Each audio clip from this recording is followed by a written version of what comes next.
Hello, and welcome to our August Procurement Talks.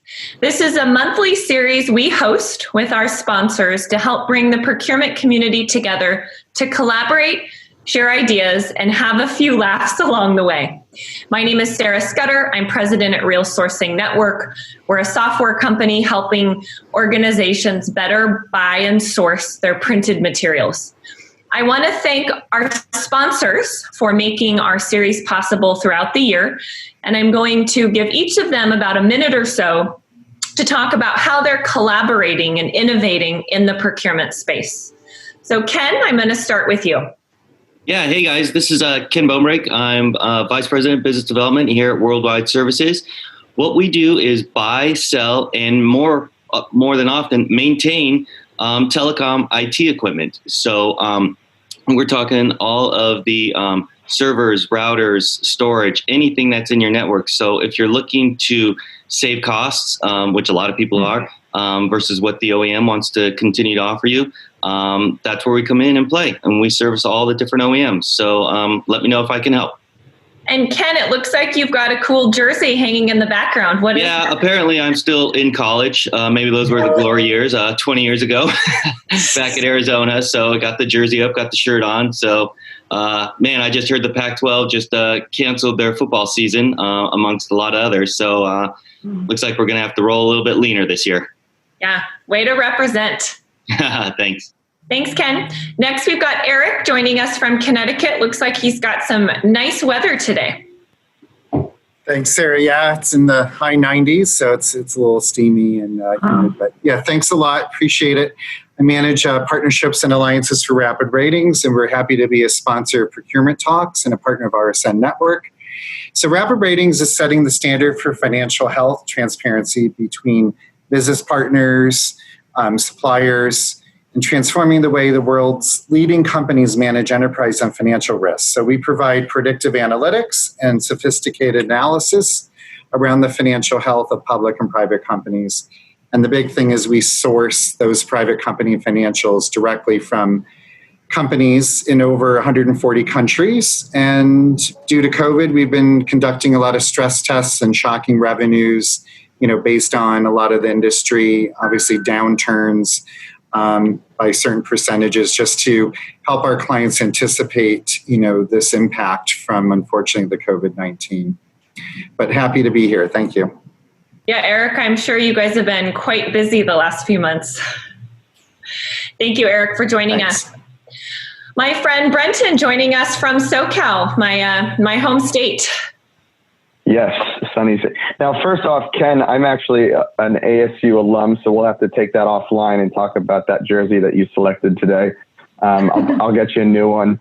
So I'm the director of sales for CenterTrade North America. I also manage our partnerships, so I love talking with some of our folks on the call here, such as Eric, about mainly because I'm a supplier management nerd myself, but CenterTrade, we really cover the full spectrum from technology. So we're one of the leading source-to-pay providers. So full upstream and downstream, whether you want to talk sourcing or contract management or procure-to-pay, we are that technology provider. Thank you. Thanks, Brenton. And we've got Sanjeev to round off our sponsors today. Thank you, Sarah. Hello, everyone. My name is Sanjeev. I'm based out of Chicago, and I'm one of the co-founder of TechVison. And we have two primary mode of business. One is statement of work, and the second one is staffing. The first one, statement of work, we cater 5 areas. The first one is Salesforce implementation. Second thing is cloud migration, and any company wants to migrate from the legacy system to cloud, we help them. And the third thing is SaaS-based applications we build. Fourth thing is infrastructure services. And in case a company wants to build anything related with Unix, Linux, Solaris and all, we build the infrastructure and all. And the last one is product management. That's what we do. And it looks like you are actually joining us from an office today. Yes. So I'm all alone in the office, and this office has capacity of 200 people, and I'm all alone. Yeah, no one is there. Wow. Thank you, Sanjeev. So our procurement talk theme for the year is train wrecks, nightmares, and meltdowns, tales of lessons learned. We actually picked our theme at the end of last year, and it just turned out to be incredibly fitting for 2020. So our panelists today are going to share some of the crazy, wild, maybe not so kind experiences they've had. And I think that's really important because we can learn tidbits of wisdom and knowledge from them about experiences they've gone through so we don't make those same mistakes. Or if we are having challenges, we can get some tips and insights from them. So I'm going to introduce our panel moderator, and then he is going to kick us off and facilitate for the rest of the day. I will make a couple notes at the bottom of your screen. There is a chat function, so feel free to use that to engage with each other throughout. We also have a Q&A, so if you want to ask the panel any questions, James will be monitoring the questions as they come in throughout. Feel free to make them general or direct them to a specific panelist, and then he'll allow another session for questions at the end before we close out. So do not be shy. This is a really fun and lively group, so ask as many questions as you would like. So with that, I'm going to give you a few fun facts about our moderator, James. So he is completely useless at fixing stuff. He loves football, which is soccer, stinky cheese, cured ham, and the only olive oil that's allowed anywhere near his kitchen is from a small town in the mountains where he has a holiday home. And James, what town is this? It's a tiny little place called Alvera in Andalusia in southern Spain. Oh. Wow, very cool. He secretly has a lot of 80s hair rock on his Spotify playlists. He's a true contrarian and believes that you should be zigging when everyone else is zagging. And this is my favorite fun fact about him. His favorite Ninja Turtle was Donatello, and his favorite Spice Girl was Baby. And I have to say, she's also my fave as well. So with that, James, thank you again for moderating, and I'm going to turn it over to you. Thank you very much, Sarah, and it's a pleasure to be on here. And what can I say? I have a weak spot for blondes, so yeah. You could probably guess roughly what generation I come from by the answers to those questions. So bonus points at the end if anyone can guess my age, and if anyone does, then I don't know, what can I throw in? Free half an hour to pick my brain about anything. So yeah, welcome to the August version of Procurement Talks. I'm stepping into some pretty bold shoes to take on from Susan, my good friend on LinkedIn from last month who hosted this. My name's James Mead. I'm originally from the UK, as you can probably tell from the accent. Currently based now in Sofia, Bulgaria. Not lived in the UK now for good 13 years. Spent 12 years as an expat in Germany and a little bit of time in Spain and in South Africa in between. And I'm an independent procurement consultant.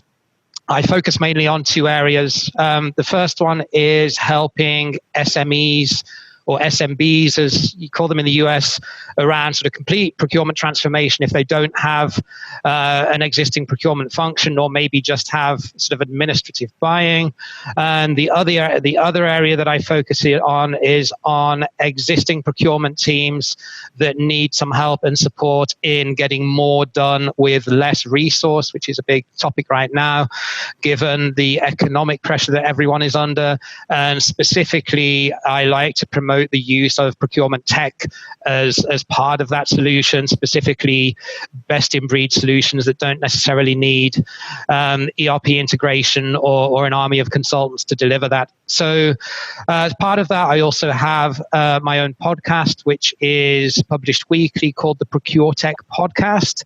So if you're interested, check it out. I'd love to point you in the right direction. And maybe, Sarah, if you want to link to it in the notes or anything that you put out, that would be awesome. So we will go around and do a quick round of introductions to all of the panel. And just as a bit of an icebreaker, ask a quick question, and then we'll jump right into a few questions that I'm going to throw at each of the panel members. And as we go through, if anyone posts anything in the Q&A section, we can ask those as we go along. To anyone that's listening, if you do have a specific panel member that you would like to target that question to, please include that in your panel so as I know who to ask to get their pearls of wisdom. So to kick off, let's do a quick icebreaker. I was going to ask you what's your favorite vegetable and why, but I thought that was maybe a little bit too risque. So instead, what we'll do is, where is the best city in the world that you visited, either on vacation or on a business trip? Chris, let's start with you. Oh gosh, the best city I've visited. I'm going to tell you that my most favorite place in the world so far is the Turks and Caicos Islands. I spent 10 days there, and it was the best week of my life. Wow. That's in the Caribbean? Yeah. It is, yeah. Absolutely beautiful there. Blue sky, blue water, sand. Doesn't get any better than that for me. Fantastic. Tamra? So I'm going to go with Krakow, Poland. And good choice. Yes, my family visited there. Actually, we did a tour of Poland because as you can tell from the last name, I am Polish. And so about 3 years ago, we ended up doing that. And I will tell you, it is a lovely town. The people are wonderful. There's so much to see, so much history. And I felt right at home. There was it didn't feel like you were in a different country altogether. So loved it. So highly recommend it. Yeah, I would too. I've got good friends in Krakow. So yeah, definitely. Melanie? I am going to say Maui, Hawaii, because much like Chris, I hope to get to Turks and Caicos one day, but I love the sun and the sand and the beach, and I honeymooned there. So, of course, it was a really wonderful time in my life. So Maui is mine right now. Okay, and over to you, Erini. I would have to say the Loire Valley area right outside of Paris. It's about an hour and a half outside of Paris. Beautiful castles. Thousands of castles, actually, that are still intact. Lots of wine vineyards, beautiful homemade French cheese. Absolutely amazing. You can ride your bikes around there. Beautiful canals. It was something like out of a fairy tale. I loved it. Fantastic. Yeah, beautiful part of the world. I've got to say, if you like the Loire Valley, you would love the Rhine and the Moselle in Germany as well. It's pretty similar, very steep vineyards, beautiful. That's where I lived when I spent my time there. So, wow. Lucky it holds a close place in my heart too. And you can cycle all around there too. They've got cycle paths there are fantastic. Wow. Yeah, so to round it off, I'd have to say it's a tough choice between Cape Town and Buenos Aires. I love them both, and Vancouver in Canada too. I think it's amazing. Good food, good wine, somewhere to escape the winter when it's cold and snowing over here. So, James should be a travel advisor. Yeah, maybe that's my calling. I'm a location independent advocate. That's part of what I do. It's having a location independent business is definitely a plus point. Okay, so let's get kicked off. So this is going to run in 3 different parts. The first part is going to run looking at some of the train wrecks and nightmares to keep on theme. Then we're going to go a little bit more theoretical with the next batch of questions. And then finally, we're going to round it off before the Q&A with some sort of general advice or maybe some specific case studies that our panel members have experienced, that they can share those experiences with us based on some specifics, especially around some of the challenges that we're facing in today's environment. So, starting off with Melanie, what's a procurement problem that you're currently facing? And maybe you can give us some solutions that you've applied there that's been a specific nightmare that you faced that you've had to jump into with both feet. Well, obviously, given the current pandemic, being in procurement, we've had to source PPE. I work for a property management company, and we own 56,000 units in 11 states and across 4 provinces in Canada. And we were deemed essential. And so what that means is we had to go into all the residence units to do emergency work orders. and our people are our utmost concern. So sourcing PPE from, I would say, March to about June was an extremely difficult challenge. We have about 1,500 associates that I had to outfit, everything from shoe covers to rubber glove or latex gloves to the KN95 masks. And so it was a challenge, and Chris is shaking his head yes. It was quite the undertaking on top of our normal job, something I had never sourced before. And so what I found that working in the multifamily industry, all our MRO suppliers, they were all being told to send their PPE to healthcare workers.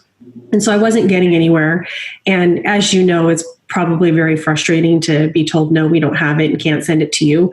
So I decided that I was going to start sourcing outside of our industry and really looking at industries that we cross-pollinate with.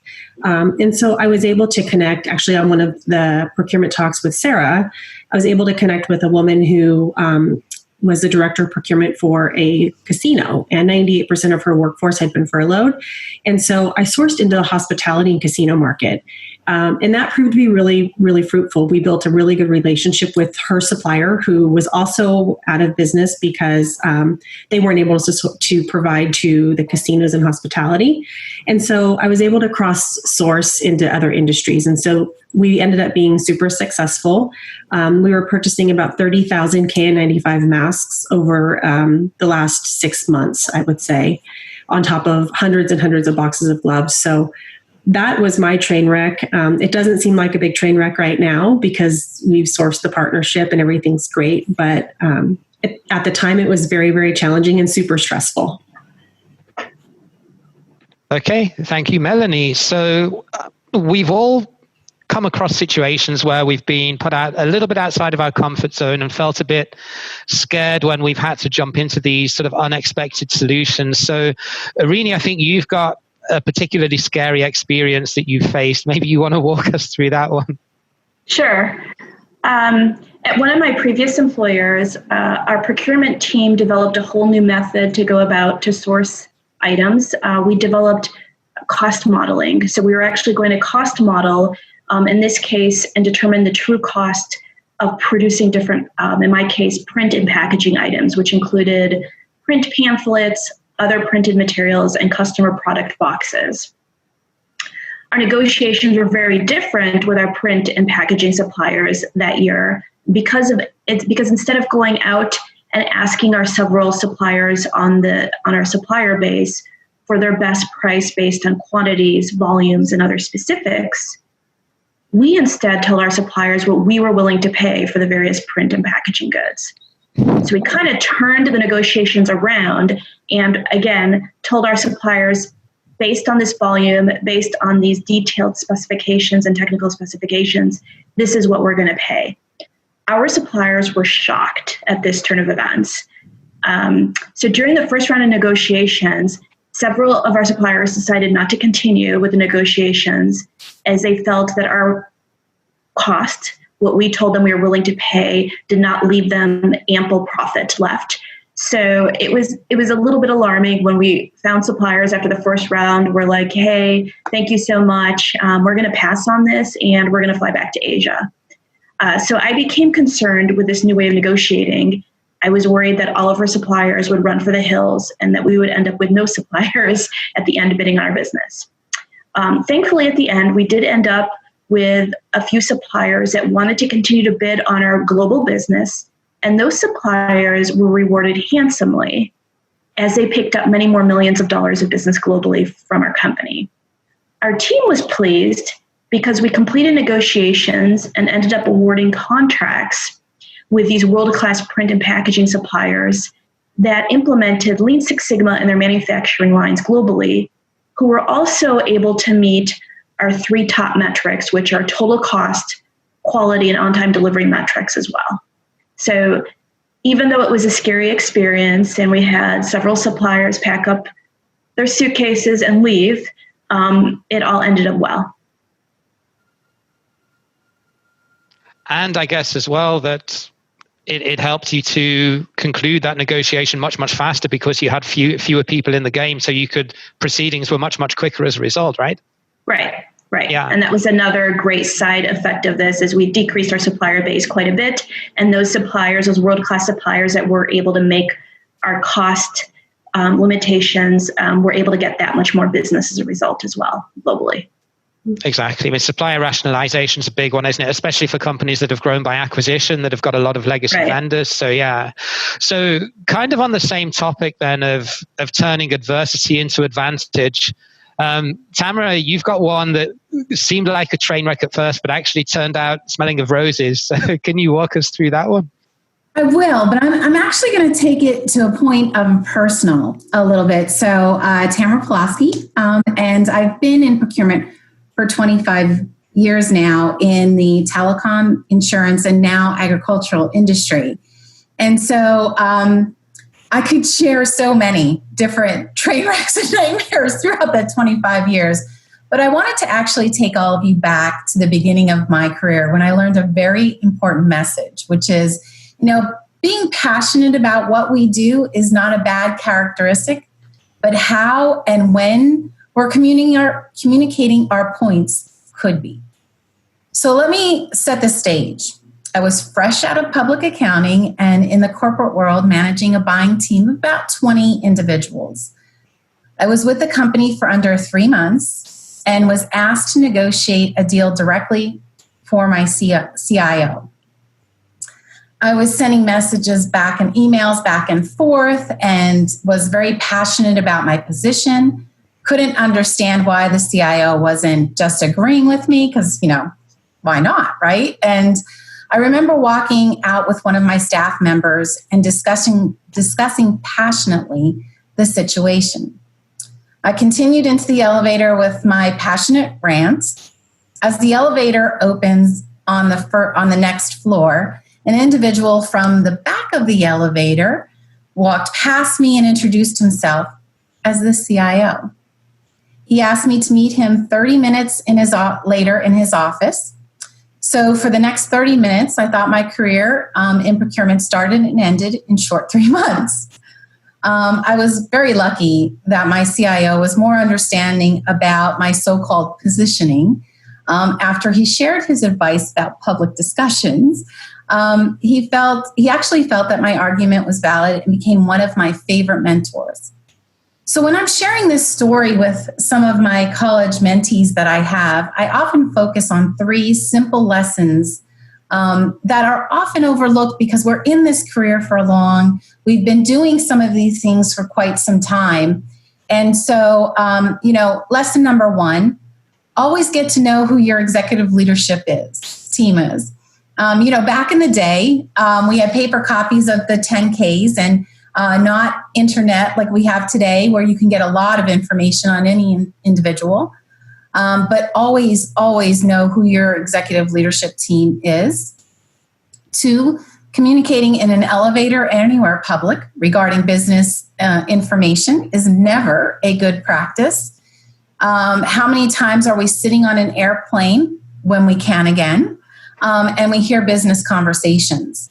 As procurement professionals, always important to remember confidentiality of our position and the discretion we should take while we're, having some of those conversations.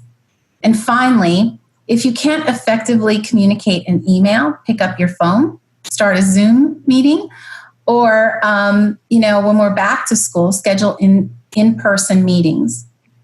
This situation could have gone in such a different direction to where I wouldn't even be sitting right here speaking to all of you. So that day I learned what type of leader I wanted to emulate, with his understanding of a very young individual being quite brazen. So the train wreck wasn't about a particular negotiation, but more so about how I handled the situation at the beginning of my career in procurement with some of my stakeholders. Fantastic, and I certainly agree with you on the last one about picking up the phone or scheduling a meeting instead of sending out big chains of emails. I mean, I think that's a real cause of a lot of busy work that we have to deal with and a lot of inefficiency that we all see in our organizations. So, Chris, before I go to you with the last question here, Brandon's popped up with a poll. So everyone fingers on the buttons who's on the call.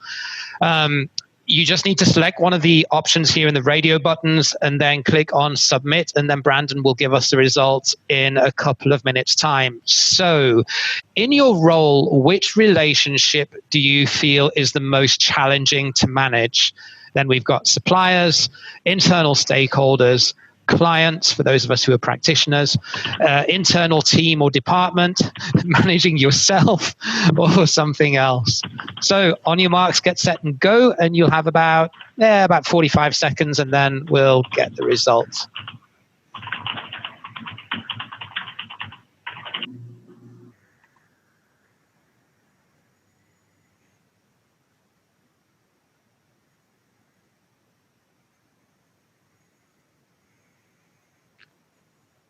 Alrighty, yeah. Yeah, I couldn't agree more on that. Not surprising at all, yeah. So 45% of you said internal stakeholders. Why doesn't that surprise me? We all get trained to negotiate, but we don't get trained how to do marketing and sales internally. 21% said clients, 16% internal team or department, 5% said yourself. I'd love to know who they are. 5%, only 5% said the supplier relationship. It's amazing, isn't it? If you look at, just think all that money that's been spent on training how to manage suppliers, when really we need to know how to manage our stakeholders. And then 8% said other or something else. Excellent. So Chris, your turn now, talking about train wrecks and nightmares. So you're going to share with us the hardest lesson that you've learned when it comes to awarding business and managing incumbent supplier relationships. So over to you. Yeah, so like Tamra, I've got going on 25 years across 4 different industries, and so I've got a lot of fun stories I could probably share. But the one I guess I would offer right now, it's the one that always stuck with me, and I've even used this with people that I've mentored in the procurement and supply chain space, because it was the hardest lesson that I think I ever learned in my career. I was early in my career. I think I was probably in my late 20s. And I was working at Kellogg's at the time. I had just come out of the automotive industry after a decade there, and new industry, new company, new set of commodities. I was now the corn trader for Kellogg's. It's a big responsibility for somebody that was my age at the time. I was the second largest corn buyer in the world, and I'm dealing with a lot of very high level relationships. And what I learned, so the situation, we went to RFP, and we had 2 primary partners. I won't name suppliers, but we had 2 primary partners. One had a majority share, one had a minority share. And the supplier that had a minority share of that volume actually had a much larger relationship within the overall organization, especially from an R&D perspective. We came out of the RFP and multiple rounds of negotiations, ample opportunity for either of these companies to win business. And also knowing that the smaller of the 2, or at least the one that had the minority share, they actually didn't have the capacity to even take 100% of our business. And so we made a decision based on the results of the negotiations that we were going to go all in with one supplier. And it was because they had ample capacity, they had redundant capacity, multiple different milling locations versus the other that only had one. We had all these things that pointed us down this path. And I had done all the due diligence to make sure that everybody in the quality team, in R&D, all of my leadership within the procurement function was aligned with this. And we had a meeting with the supplier that we were going to let them know they were losing their share of business and that we were going to go all in with the other partner.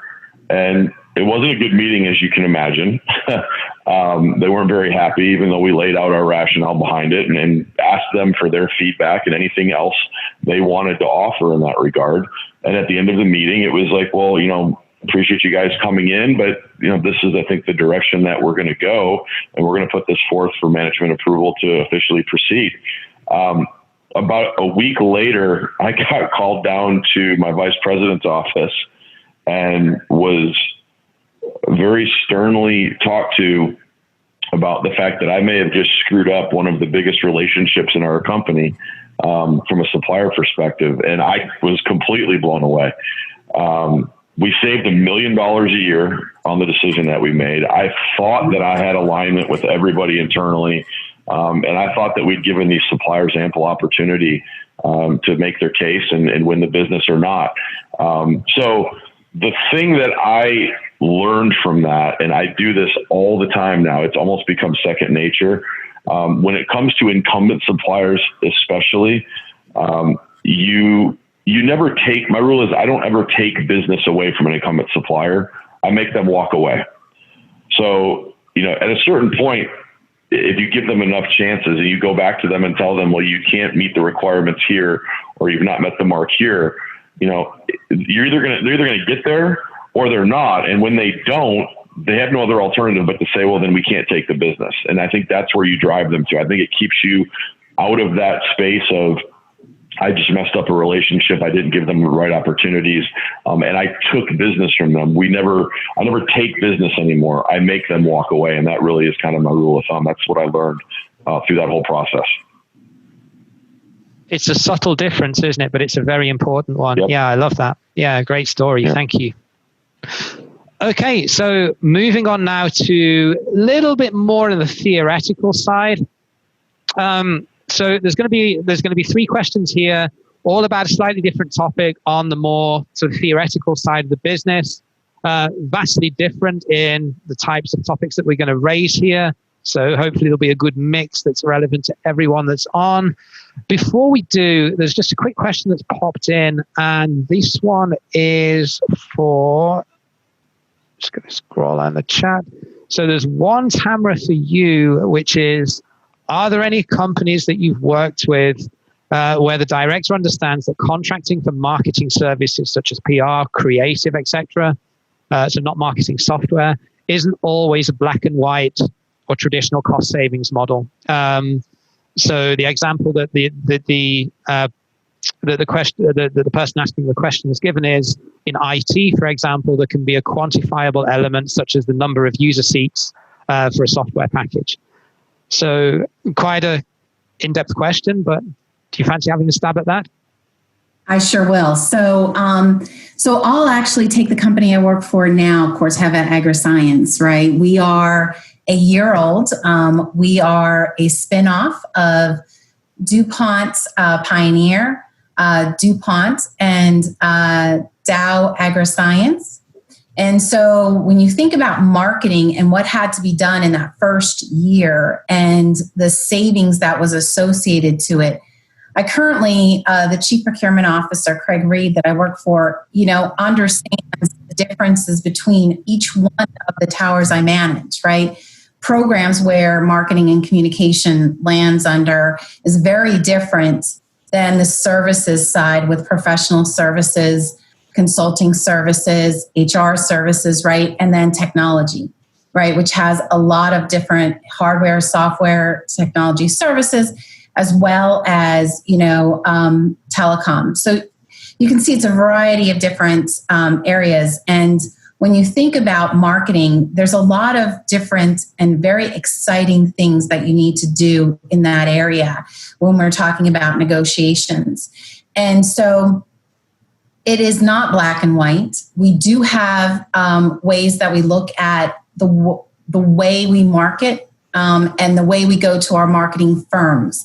However, I will say that there's a close relationship between marketing and what I'll call consulting services, right? Because you're really looking for that very unique skill set that offers that competitive advantage that you're looking for in marketing. Now, when you're talking about the marketing goods and other things that you're handing out to individuals, that lands very closely to the normal, what I'll call savings, black and white model, right? So marketing in and of itself, I was saying when we saw this question pop up that, I could take an hour just discussing all of how you do savings in marketing, because there's just such a variety of different areas that sit within that marketing space. So I think, what's really important here is that you're getting the quality and of what you're expecting for the right price. And how you negotiate that might be out of the box. It might not be the normal way that we negotiate technology savings, etc. But I will tell you, if you don't mind, I'll take one more minute to tell you a pretty interesting story. So Corteva actually did something very unique in marketing, and my marketing category lead had to negotiate with a software company. Because what we did is, I don't know if any of you have ever played Farm Simulator, so if you ever have in the chat, let me know. But in Farm Simulator, for the latest version that is out, my son is an avid Farm Simulator because it's very family friendly. In there, Corteva's name is on the corn bags. And this year, for the 2021, we actually have special herbicides, which actually my son came running up into my office one day. I was on one of these types of calls, and he shared with me, he's like, Mom, look, it's Corteva's herbicide. I'm like, do you know what herbicide is? Because it took me a little bit to learn it when I joined the company, right? And but it's exciting. And as a marketing category lead, that was one of her wonderful stories to tell, because it was something very different and outside of the normal, what you think of marketing really is. So thank you for asking that question. And thank you, Tamra, for such a detailed answer. Right. Okay. So on to the second part of the discussion. So Erini, we're going to go over to you, and you're going to talk a little bit about fleet management then, and specifically, how do you deal with procurement in this area when things don't necessarily go as planned? And fleet management, I guess, is a very country or regional specific category. So this is obviously going to be a little bit more US focused, I guess, because fleet management certainly is different over here in Europe. But over to you. You're on mute. Thank you. Okay. So yes, I'm going to talk more specifically about North American fleet procurement. So today, especially during the pandemic and during these tough times, we are finding that cash is king. So when I was negotiating an automobile fleet management contract with our suppliers, I started to think outside the box and question and go to my leadership team and say, I'm not really sure, why do we have an actual fleet of cars for our sales team in the first place when managing an auto fleet is not one of our company's core competencies. So I asked around, did some market studies, and found that many Fortune 500 companies no longer had an actual auto fleet for their sales guys, but had moved towards more of a mobile stipend type program. So I went ahead and ran some data analytics with some clean data and presented an alternative to our leadership team. And I proposed that we eliminate the fleet altogether and replace it with a more mobile stipend program, which is also very lucrative for our sales teams. And also would be cost effective for the company. So it would be a win-win for both sides. So like we were talking about internal stakeholders, it was quite difficult to kind of convince some of the leadership team that this is a direction we should look at. So after many negotiations, after many strategy meetings, they were all on board. So then we need to work on the actual implementation. As we were starting to implement this program, we discovered that the supplier of choice was not as engaged in helping us execute the program and all the details as we originally thought they would be. So after going through all that hard work, we had one of our HR leadership folks say, hey, I'm not feeling comfortable with this anymore if the new supplier we're going to use is not going to kind of hold our hand through this because we've never done anything like this before. So we were about to fire the supplier and decide to kind of put a kibosh on this whole project due to the supplier's lack of engagement and responsiveness. So what I had to do in order to kind of salvage this whole deal was I went to their sales vice president and explained to him that we have never done anything like this before. It was a big transformational change for the company, and we really did need for them to work through all the details with us. So we were able, through this vice president, to get us a much more experienced and responsive implementation manager to be our go-to to hold our hand through the implementation piece. Thankfully, the supplier did come through with this person and assisted us as we needed and as we required, and we did move successfully towards implementing this mobile stipend program, which did lead to millions of dollars of cost reduction for the company and led to more happy sales folks, because now it was more lucrative and they could actually, in some cases, drive the car of their dreams and do it, while still, as a work expense. And that's a great result in terms of keeping stakeholders happy as well, isn't it? Going back to the results of the poll, that it's difficult to manage internal stakeholders, and things like certainly uniform and workwear in Europe is quite a political topic as well, especially because the unions are quite powerful here.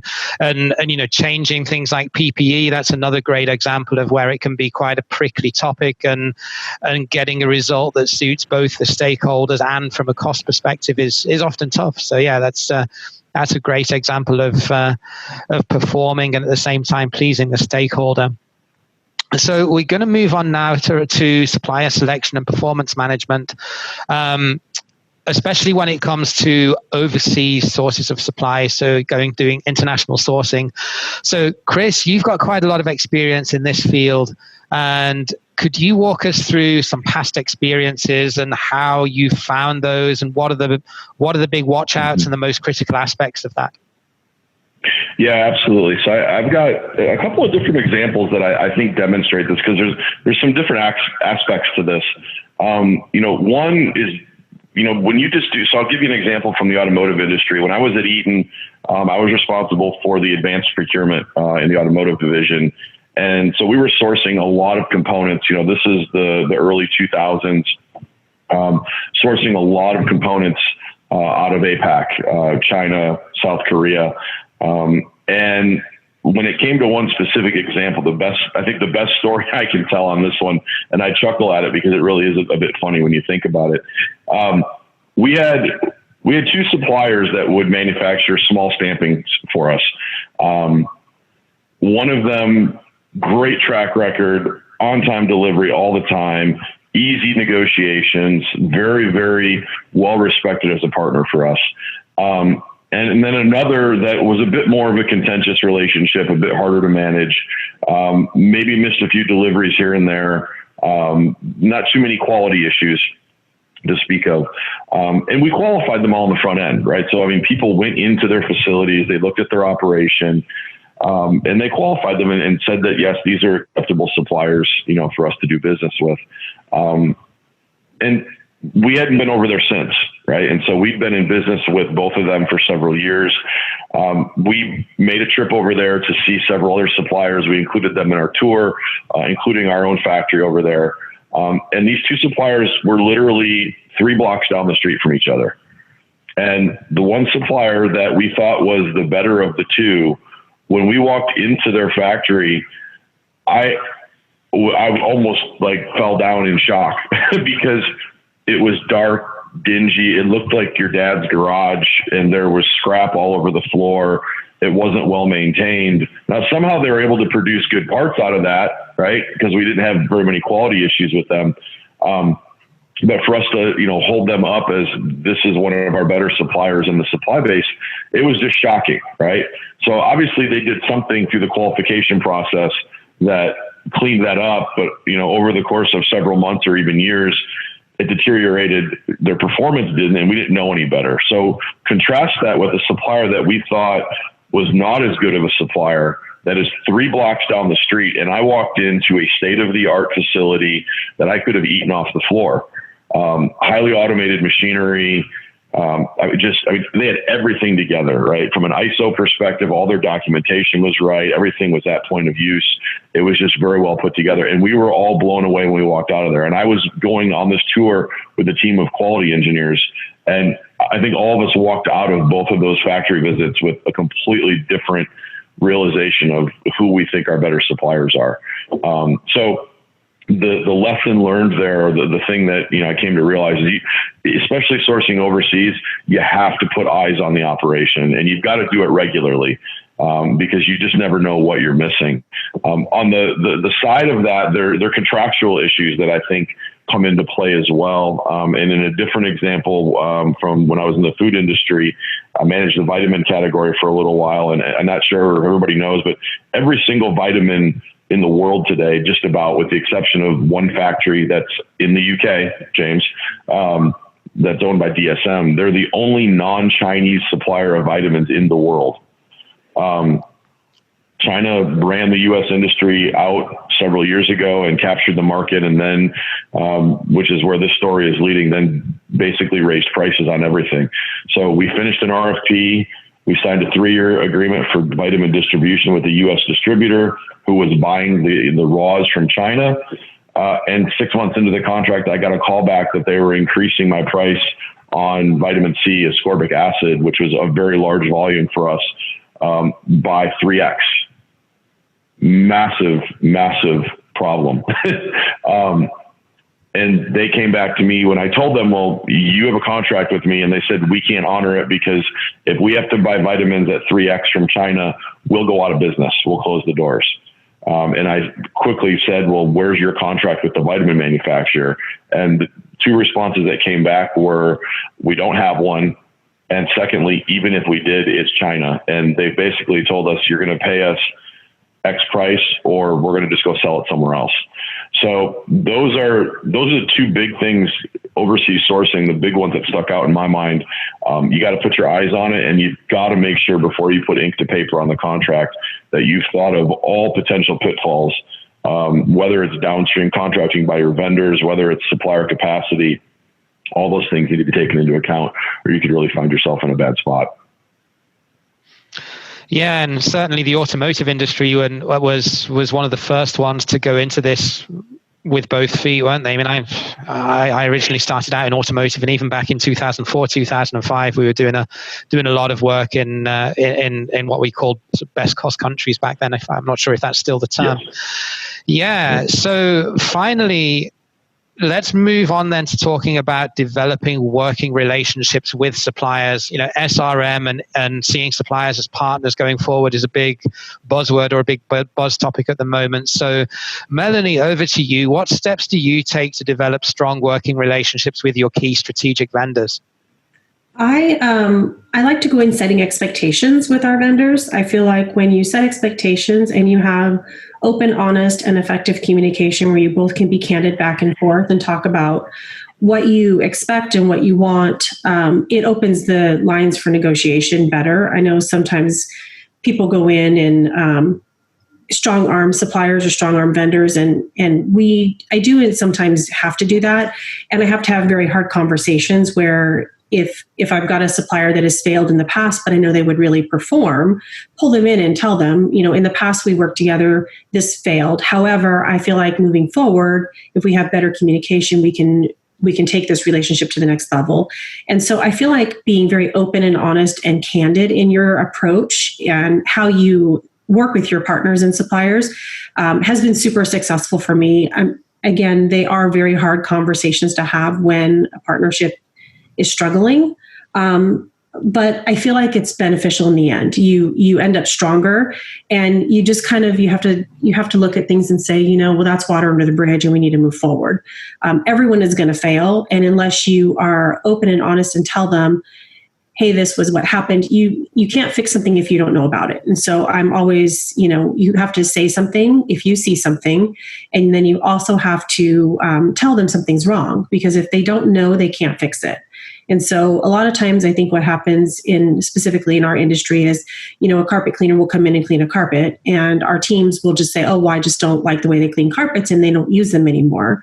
But the problem is if you're not open and honest and telling them, hey, I don't like, you didn't clean the carpet good enough because of this, it opens up those lines of communication. So again, if you don't know something, you can't fix it. So again, open, honest, effective communication and setting expectations have been huge in my career. Yeah, I can't really add anything to that, Melanie. I agree wholeheartedly with you. Yeah, preferably not by email if we can avoid it. No email, over the phone or in person. Okay, before we jump on to the next section, let's just jump into the Q&As, the Q&A tab that's at the bottom of the screen, because there's a couple of questions that have popped in there.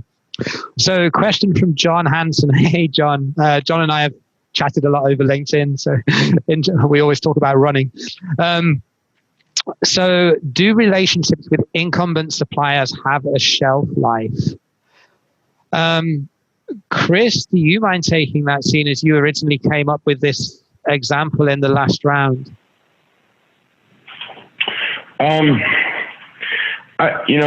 far as the shelf life goes, I wouldn't say they have a shelf life. I think that they either continue to earn the business, or they take it for granted that they've been the incumbent for X amount of time, and they don't do anything to keep the business. That's the way I look at it. I've seen it happen a lot of times where people think that I've been the incumbent here for 10 years. They're never going to take this away from me, and I can coast a little bit. I think it's the suppliers that continue to add value. And when I say add value, I'm not talking about giving productivity reductions every year and cutting costs, the cost of a widget every year. I'm talking about things like, hey, look, we're cost competitive in the market, but we also offer you, value-based things like, in automotive, we would call our closest suppliers in, and they would send a whole team of engineers to help us do value engineering on a part. It's those kind of things. There's no monetary cost to it, but there's a lot of value add that comes from it. I've seen a lot of it done in the way of Lean Six Sigma initiatives as well, where suppliers come in and they actively participate in those. Those are value add things. That's how incumbent suppliers keep the business. So no, in short, I don't think there's a shelf life on them. And I also, I guess the one last thing I would offer, I've had a number of suppliers that have had 15, 20-year relationships and contracts. That corn deal that I mentioned I put together, that deal still stands today. It's not changed one bit, which is also proof positive that it was the right deal to make. And that supplier, I'm still in touch with some folks over there, and they said we've renewed it 3 times. If it's a good deal and the supplier continues to add value and perform, then why would you get rid of them?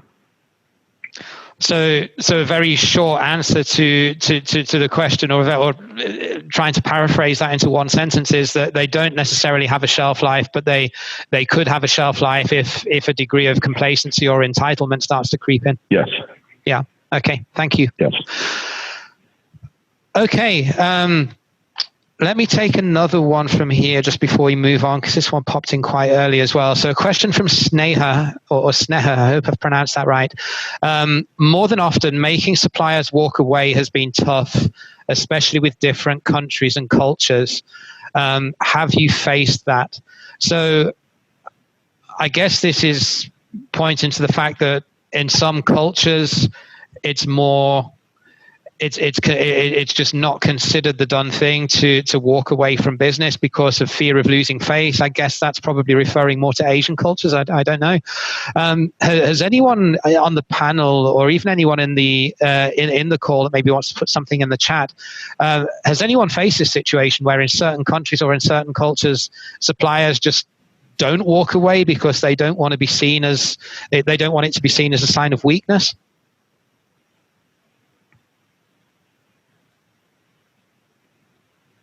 I can speak to that a little bit. I've seen suppliers where in some cases they will undercut themselves so much to the point that they'll say, okay, I can do it for this price. And we're amazed that they can do it for a certain price. And we understand, as we start doing cost modeling, or in some other companies that worked at where we don't do cost modeling, we're just kind of questioning, wow, how could they come in at 50 or 70% less? And what we realize is sometimes that's their way of just trying to, especially a newer supplier, trying to get into this large company to get into do business. And they say that they're going to do it at that price, but then come 1 year later when our negotiations are up, and now we're talking about much more volume. All of a sudden, their prices will go up 50% or whatnot, and we're like, hey, what just happened here? So I have seen that many times where suppliers will say it's better, especially a Fortune 50 company. We want to get in somehow, so we'll take a little bit of a loss the first year we're doing very low volume. So we'll take a little bit of a loss so that we can now get into that supplier, get into that customer and hopefully get much more business in different business units, increase our volume. And oh, by the way, we're only going to have this contract for 1 year. So after 1 year, when we renegotiate, we'll jack up the prices to make sure we make enough profit for that second year and make up for making no profit, not making any profit the first year. So I've run into those cases over and over again. So yeah, definitely. Yeah, and going back to Chris's point, I wholeheartly agree. Yeah, and going back to your point, Chris, as well, with China, like you say, even if you have a contract with them, it's so difficult to enforce.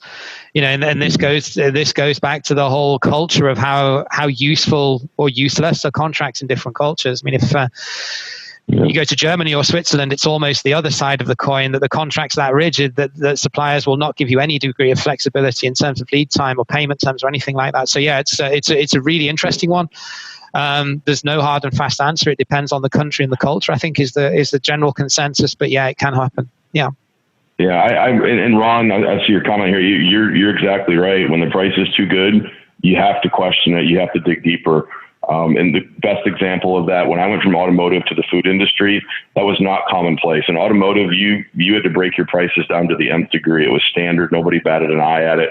And it was for that very reason. I saw when I was at General Motors, we had a whole group that we created that just handled divestitures, because we negotiated and drove suppliers so far down in their pricing that we had to have a group of people that did nothing but transfer business from one supplier to another, because we were putting them out of business at such a rate that we couldn't keep up with it. And then when I went to the food industry, that was completely foreign to a lot of these suppliers because the industry was different. And I went out and tried to get a supplier. I gave them an automotive type of cost breakdown to fill in an RFP. And they looked at me like I was from Mars when I suggested they had to give me, raw material, processing, packaging, freight, and margin as a breakdown. And they're like, we're not going to give you our margin, right? And the explanation back to them, and I stopped them in their tracks, because I said, well, look, you can give me just one final price and that's fine. And I'll come back to you and I'll tell you you're uncompetitive and you didn't get it. And you're going to ask me why, and I won't be able to tell you. But if you come back to me and show me your breakdown, I can tell you you're uncompetitive, but I can go a step deeper and tell you that your material, your freight, and your processing are exactly in line with the competition, but you guys are taking too much margin, and that's what's going to cost you the business. What do you want to do? Yeah, as someone that came from the automotive world and tried a similar tactic, Chris, when I moved into FMCG, I completely empathize with you on that one. Yeah, it's, the supplier looked at me as if I was in cloud cuckoo land. Yeah, I had the same experience. Yeah. And one of the last quick comment on the IT front, IT suppliers are notorious for what Erini was talking about. They come in and they're going to give you 80% discount on the front end. And once they have you in their package, it's extremely difficult. They know it's difficult for you to switch to another technology at that point once you're implemented, and now they've got you, so they can charge you whatever they want. And all of a sudden, I'm going to touch on that. Yeah, as all of a sudden, all these extra service packages have been included, and they've already implemented their software into your entire system, so it's not easily to extricate out, and it's Yep. The bundled pricing, right? Oh, we don't use these two pieces of it, so pull those off. And they go, oh, guess what? The price is the same because we had to reprice the bundle. Right. Alrighty. Okay. Let's move on then to the final section where we're going to drill down into a few case studies here. So Melanie, first of all, let's go over to you. So could you provide an example of a successful negotiation that you've engaged in and outline some of the specifics that made it especially successful? Sure. So in the, I would say early 2000s, I was living in California, and when with gas appliances, the municipalities were requiring to have carbon monoxide detectors and smoke detectors. And there were certain rules and regulations in California that had to be so many feet outside of certain bedrooms. And we had owned and managed 33,000 units at that time and 288 buildings, I believe. And so we needed about 40 to 46,000 carbon monoxide and smoke detectors. And we had a certain time frame to comply with the municipality. And unfortunately, the fire marshal had certain ones that complied with the requirements that they had. So we only had very few. We had very few specifications to pick from, and so we decided to partner with Kitty. They, unfortunately, the one that we picked that fit our budget, that sufficed what the fire marshal wanted, they only produced about 9,500 of those a month. And we needed a little over 40,000. And so, again, going back to the communication with our partners, we partnered with an MRO supplier, and we worked over a period of 6 months. And it was very detailed. I would provide him a list of what I needed and where it needed to be delivered, and then he would also send me the manifest of what was being shipped and how it was being shipped. And then we would continue through, and that was, I think, a 6 to 8 month project, just trying to buy 40,000 carbon monoxide and smoke detectors.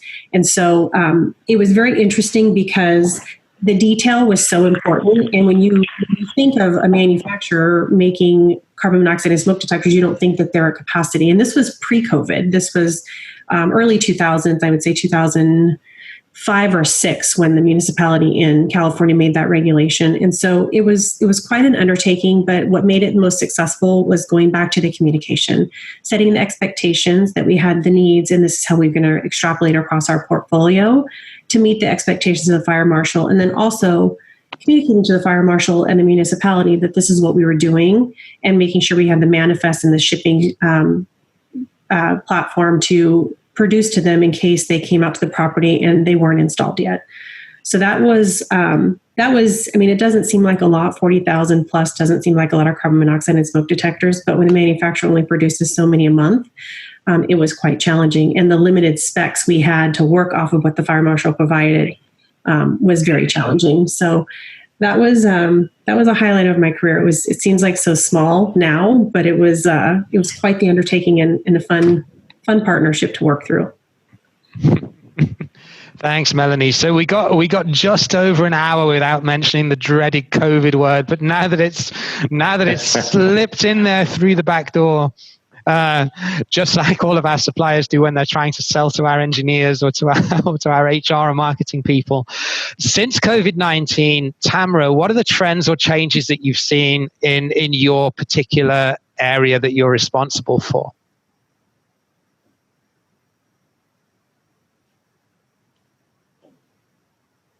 So I talked about, my buy space in the last question about marketing. So let me share with you a few examples of what we're seeing, right? So when we talk about programs, a lot of what sits in there is events as well.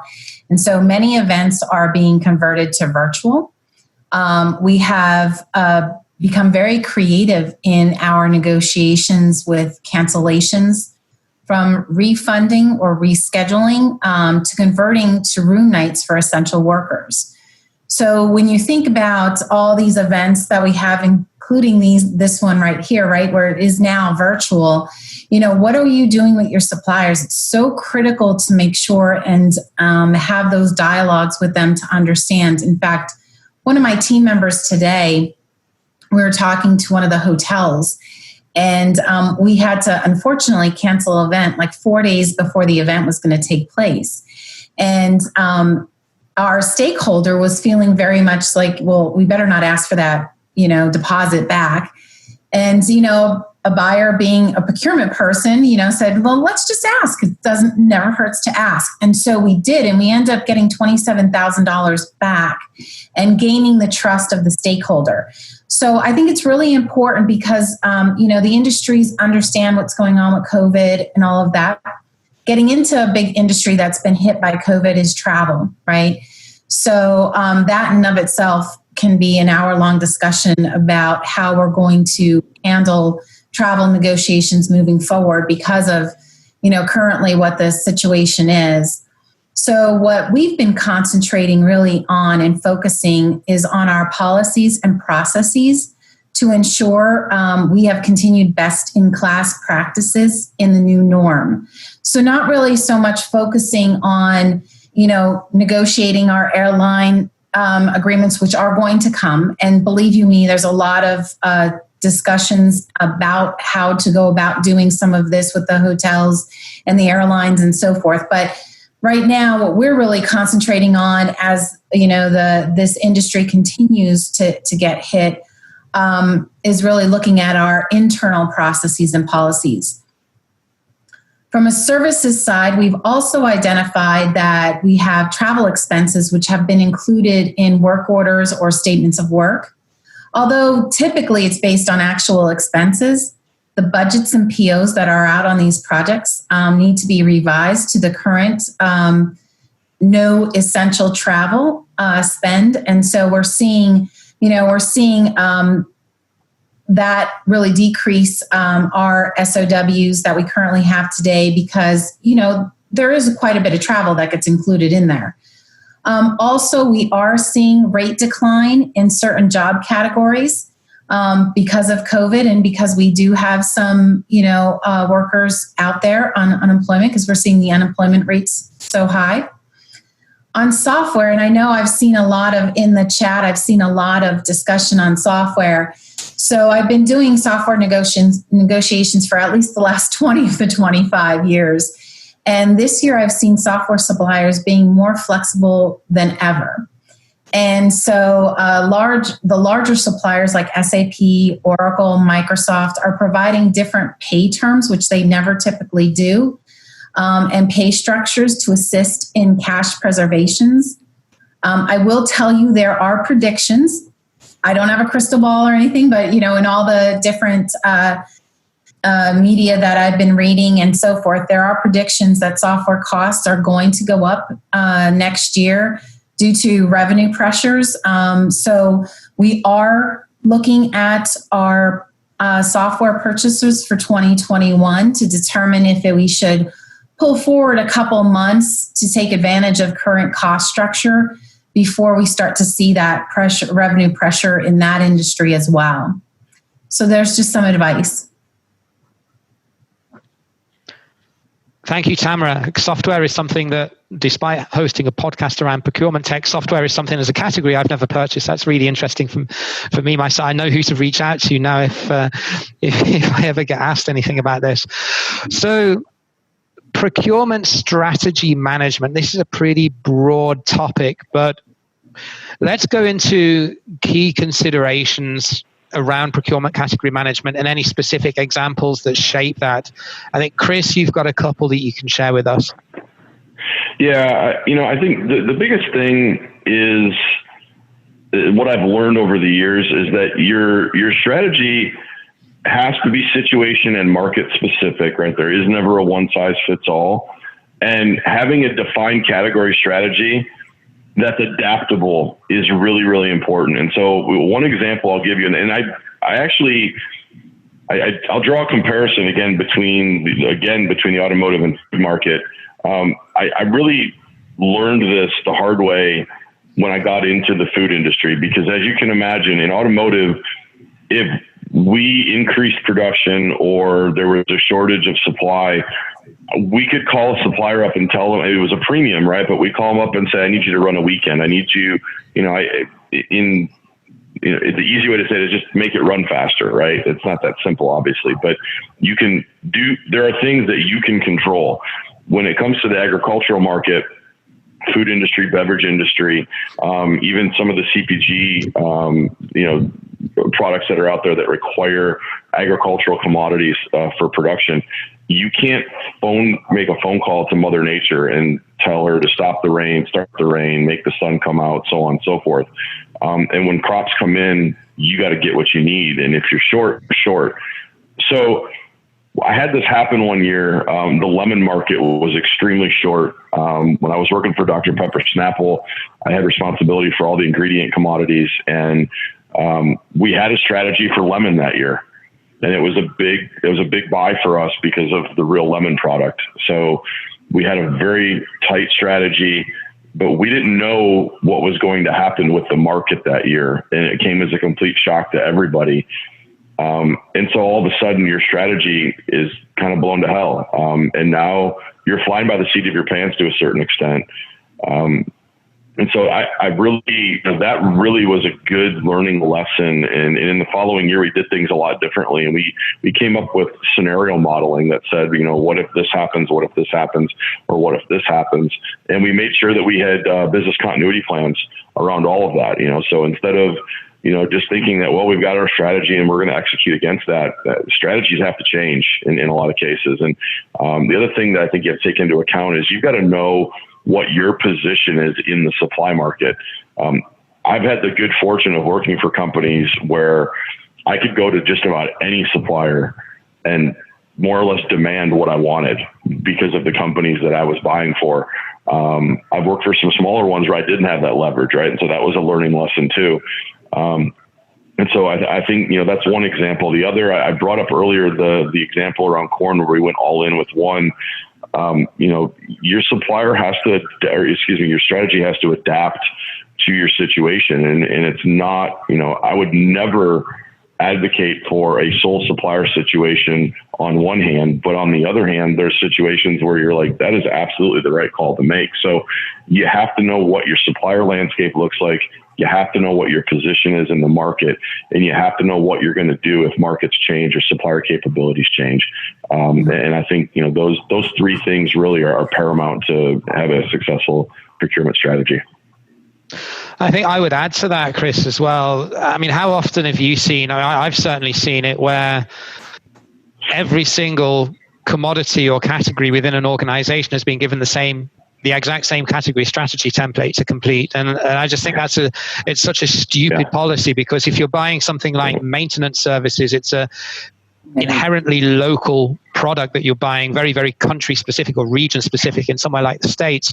Whereas, like you say, if you're buying a global commodity, that's something that you have to have a very, very deep understanding of markets, weather patterns, and so on and so forth. And the other thing that you touched on is adaptability and pragmatism. If strategies are only getting reviewed every 3 years and they have to be signed off by every man and his dog in the business, sorry, that's a really British term, you're not going to be able to do that in a situation like this. You have to be more agile. You have to react and think on your feet. So that really hits home. And it's a lot of what I preach about pragmatism over process. You touched on a lot there. I would agree. I mean, I guess just the two things you hit on, two other points. One, yes, I think that the one size fits all category strategy deck is probably not always conducive. I always was an advocate of, we'd have 1 or 2 pages that were standard, right? Executive overview type pages. But then the team always had I called it creative flexibility to add to that based on what their categories were and what they needed to present. I think you're exactly right. Okay, so moving on from category strategies to another hot topic at the moment, which is technology. So lessons learned from negotiations around sourcing technology. Tamra, I'm not sure if this but you mean IT in general or sort of more procurement tech solutions, but maybe you can shed some light on that. Yeah, so more so the software side of it. I saw a couple questions about SaaS in the chat and so forth. So I thought today I'd share with you, when you think about technology, there are many times when companies come in in various ways. And one of them is to look at the use of their intellectual property or copyright as it relates to the terms of the agreement that we're in. In one situation that I've had, actually ended up, which was my very first what I'll say formal litigation, where I had to go to court and everything. My depositions before, but litigation was very interesting. Definitely an interesting, I won't say nightmare, but an event and situation that I had to deal with many, many lessons learned. So let me share with you just some background on that one. So the original agreement was drafted in 2006, and the audit was in 2016. And I know many of you are sitting there going, okay, that's 10 years.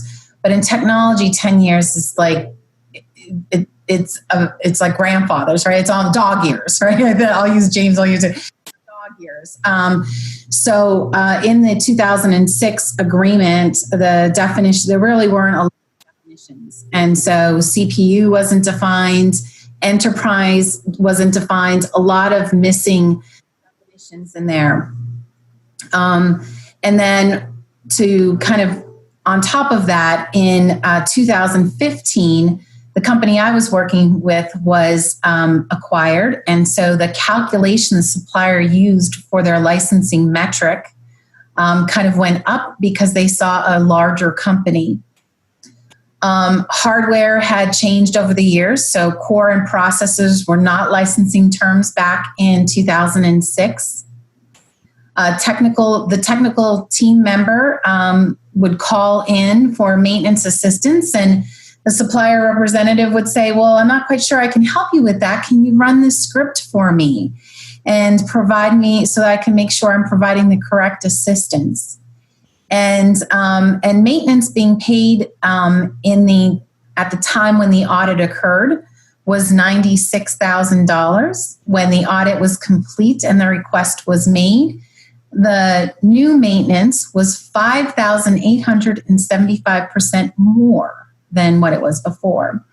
And so what is important to understand is that software was not being used any differently, or the consumption was no more than it was originally when it was purchased in 2006. And so this agreement, when the supplier came in, really they were looking for a new revenue stream. And so that's when audits really started to become very popular with different companies, and I'm sure all of us can kind of name those companies. But let me go over some lessons learned. So first and foremost, market research early in negotiations would have helped us understand that the supplier had 5 other active litigation claims during our audit for the same exact issues. The contract should not have been left up to interpretation. Make sure all capitalized terms are defined. You need to document very clearly what the license metric is and how that's going to be measured and how often that's going to be measured. Get specific on what is meant by an enterprise license. Sometimes we say enterprise and they mean, the territory in the United States. No, I mean enterprise. I'm a global company. I expect it to be enterprise-wide. And then document how hardware changes can be communicated. This one's a very important one. Never run a supplier script in your environment. Have continuing education with your technical team on what and how to communicate when dealing with your suppliers. It's really important. It can save you millions of dollars. Make sure that your contracts don't only list individuals or titles in the notice provision as they change, but have the notice also go to a department like procurement or legal. And my last lesson learned on this one was get legal involved as early as possible. You have this feeling in your gut that it's going in the wrong direction. As procurement professionals, we do. Very often, we think we can still get through it. Get your legal advice. Make sure that's what they're there for, to help you. So technology is challenging, and it's ever changing, and it's going to continue to do that. We now have SaaS agreements, software as a service. And so those are even, as you look at them, same type of, advice and lessons learned go in there, but understanding really what it is and be very concise on what you're buying and what you're going to be consuming.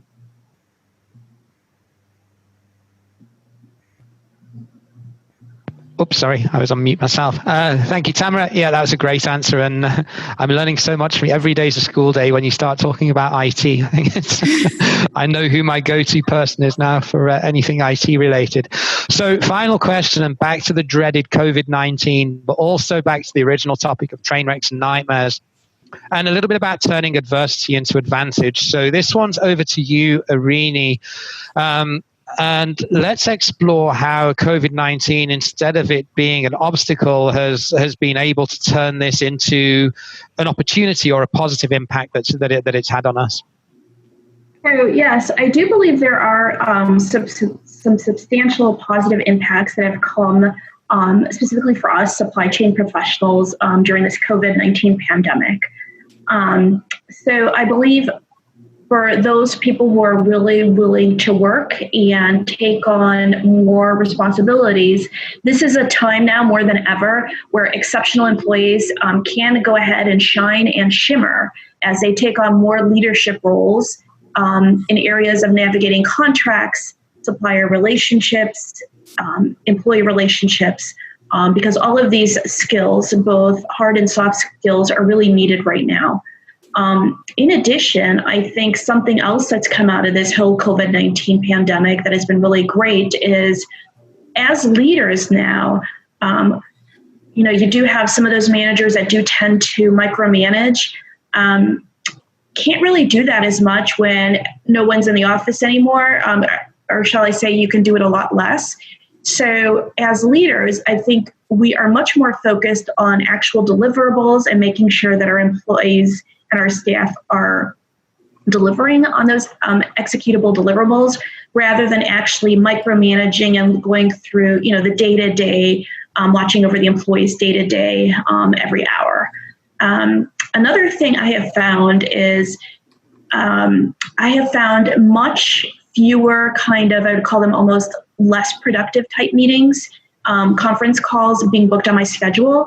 I feel like people are being a lot more cognizant of time now, and being that I'm not physically in the office anymore, I'm finding that I actually have some more free time to actually strategize and work on much larger scale projects, because you don't have those people who are just kind of stopping by your office regularly, people just kind of stopping by because they have an issue with a mobility issue or a fleet issue or an IT issue or what have you.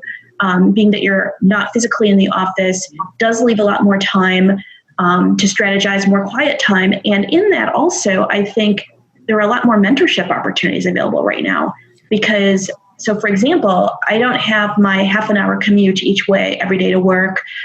So I have that much more time. So I am much more available for mentorship. I have some more free time on my calendar, and I believe other senior executives do as well, due to, again, the lack of work commute, hopefully fewer kind of unnecessary meetings, people stopping by the office. One more thing I wanted to share is that I feel like companies now are very engaged in trying to find creative ways to conduct more employee engagement activities virtually, whether it's a virtual happy hour. I'm looking at putting together a virtual game night for our staff to kind of keep them engaged, because I think companies realize that they have to make that extra effort to retain great talent right now during this pandemic. And I think that they're all very, very valid points, Erini, but the one that particularly resonated with me and something that I found, my last corporate job that I did, I had home office for 5 years. And one thing that I found was not having to physically attend meetings in the office, and because I was dialing in on what was then Skype for Business, it's Microsoft Teams now, isn't it? But I just found that if I wasn't, how often do we get invited to meetings where we only have to participate for 5 or 10 minutes in the discussion in the agenda? You can just put yourself on mute, work on your emails while still listening into the conversation without having to be physically present. I think it's a huge productivity gain if you think that a lot of meetings, how many meetings do we attend a week, and probably at least 50% don't necessarily require our participation from end to end. So it's a huge one when you take that back and think, how much of a productivity chunk does that give you back to your day? Like what you alluded to in terms of things like mentorship and managing your team. Absolutely. Okay, so that draws to a conclusion the questions that we were going to ask the panel. We've got just over 5 minutes left, and we've actually gone through everything that was in the Q&A tab. So if anyone that's still online does have a question that they want to ask, or if there's anything that you've asked in the chat rather than the Q&A section that maybe I've missed through trying to sort of flick between the two while I've been moderating the discussion, then please just type something in there quickly and we can take one last question, maybe two if we're lucky. If there's not, then I'll give everyone just a few seconds to type away. If there's not, then Sarah, I will hand back over to you.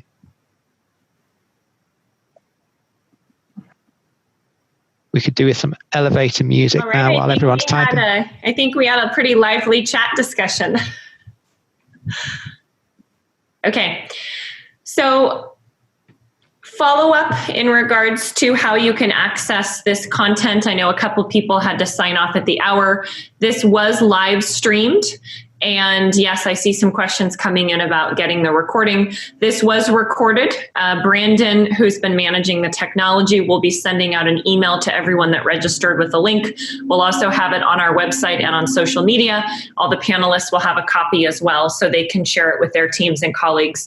So we do make our content available, so you didn't have to take studious notes throughout. So I want to thank all of our panelists for sharing their stories. You guys had some really, really great examples and really came prepared with some great nuggets of information. You can tell by how engaged the discussion was. And James, thank you for staying up past dinner time. I know it's late for you to moderate our panel. And for those of you who are interested in attending a future procurement talk, again, this is something we host every month. Our Train Wrecks Nightmares theme is for the entire year. Our next event is September 16th at 1 Eastern time. We also have a UK moderator. That's kind of been a theme here for our last event. So you can check out on social media and our website if you are interested in attending a future event. So with that, thank you everyone again. Thanks to our panelists and all the attendees, and enjoy your afternoon or evening.